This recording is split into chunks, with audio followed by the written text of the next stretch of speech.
Hi, it's Fire Safe Friday. I'm here with Georgina Tarrant at the Bloom Greenhouse, and we are chatting about fire resilient plants. Hi, Georgina. Thanks so much for doing this interview. Can you please give us your best tips about helping people make their property fire resilient? So we choose fire-resistant plants to reduce the risk of losing our home in the event of a wildfire.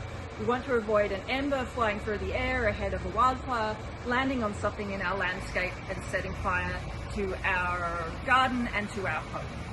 So things that would be more flammable would be plants that have high oil or terpene content, things that have a lot of dead material attached to them, that have peeling bark or are very messy.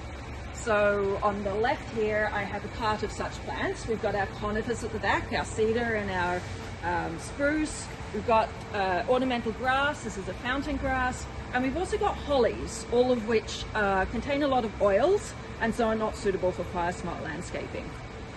Plants that are good for fire-smart landscaping are things that are leafy, that have a lot of water in them, that tend to be deciduous. So I have some examples here. We've got a lovely Japanese maple. All the maples are good, both our native ones and ornamental varieties.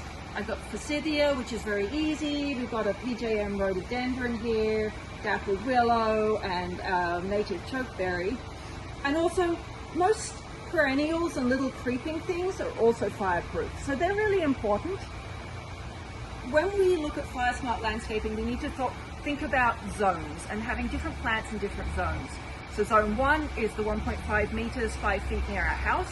We don't want any shrubs, woody plants in that area. We're going to have the small perennial type things there. Creeping plants, rock garden plants are great. In the 1.5 to 10 meter zone, that's when you can bring in these shrubs that we've got here. And in the 10 meter to 30 meter zone, then you're going to think about pruning and maybe selectively editing the landscape. All right, give us one key tip to remember before we go today. 2 things, not 1, 2. Please don't use bark mulch, it's really flammable. And also we need to rethink how we see our gardens. So foundation plantings are very traditional in this part of the world, but they're not very fire smart. We don't want those shrubby, woody plants next to our homes. We don't want screening plants up against our homes. So we really need to think of different ways to garden that will be more fire smart. Thanks so much, Georgina.